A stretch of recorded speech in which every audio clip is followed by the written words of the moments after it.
मुसाफिर बसों से, ट्रकों से मुसाफिरों को उतारकर 23 मुसाफिरों को बेदर्दी से शहीद कर दिया गया और आम शहरियों की, आम गरीबों की 35 गाड़ियां नजर आतिश कर दिए।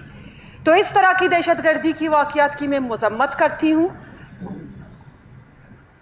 और मुझे अफसोस होता है, जैसे कि कल असेंबली फ्लोर पे हुआ, हम इस मज़म्मती करारदाद पे बहस कर रहे थे, जिस तरह से कुछ हज़रात ने इस मज़म्मती करारदाद के बीच में कुछ अल्फाज का इस्तेमाल किया, तो मुझे अफसोस होता है कि इस तरह की संजीदा इशूज़ पर, इस तरह की संजीदा इशूज़ को भी सियासत के बेट चढ़ाया जाता है।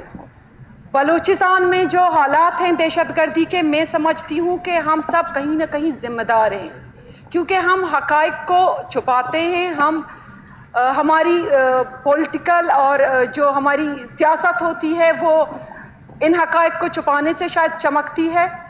तो मैं समझती हूँ हम सब इस चीज़ का ज़िम्मेदार हैं। हमें चाहिए कि बलूचिस्तान की अमन अमान को बहाल करने में हमारा मौक़िफ़ क्लियर हो और बड़ा वाज़ेह हो।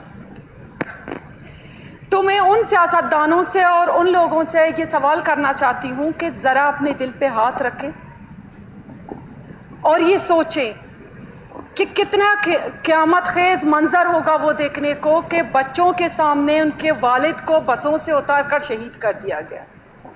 उन मुसाफिर, उन मेहमान औरतों के सामने उनके शौहरों को बसों से उतार कर शहीद कर दिया। अपने दिल पे हाथ रखें और फिर अपनी सियासत को चमकाएं और इस तरह के बयानात दें।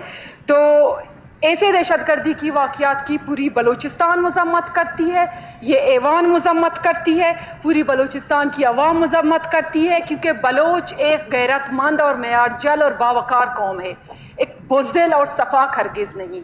तो पूरा बलोच कौम और बलूचिस्तान इस तरह की दहशतगर्दी की वाक़यात की मज़म्मत करती है। और मुझे अफसोस होता है उन लोगों पे जो ये सोचते हैं कि ये हुकूक की जंग है। कौन से ये हुकूक हैं जो निहत्ते और मासूमों का खून बहाने से हासिल किए जा रहे हैं?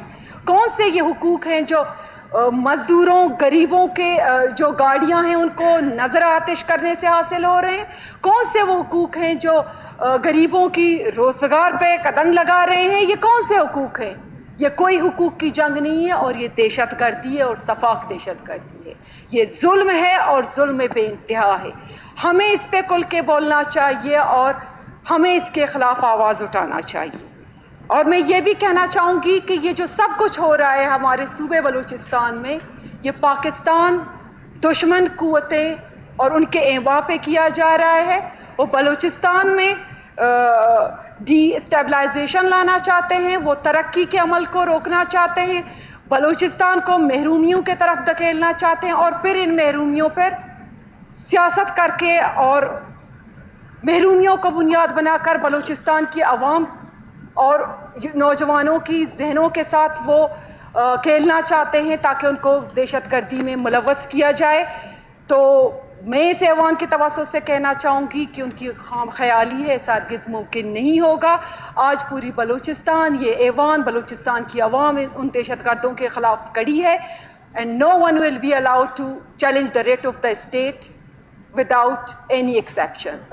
और हम इस दहशतगर्दी के ख़िलाफ़ डट के खड़े होंगे। और आखिर में मैं ये कहना चाहूँगी, खराज तहसीन पेश करना चाहूँगी उन तमाम बहादुर सपूतों को जिन्होंने मुल्क की अमन सलामती को बहाल रखने में अपनी जानों की कुर्बानियाँ दी। उनके लवाहिकीन को भी मैं खराज तहसीन पेश करती हूँ। शुहदा के दर्जात बुलंद हों। पाकिस्तान ऑलवेज जिंदाबाद। Thank you. Javed Ali recce साहब।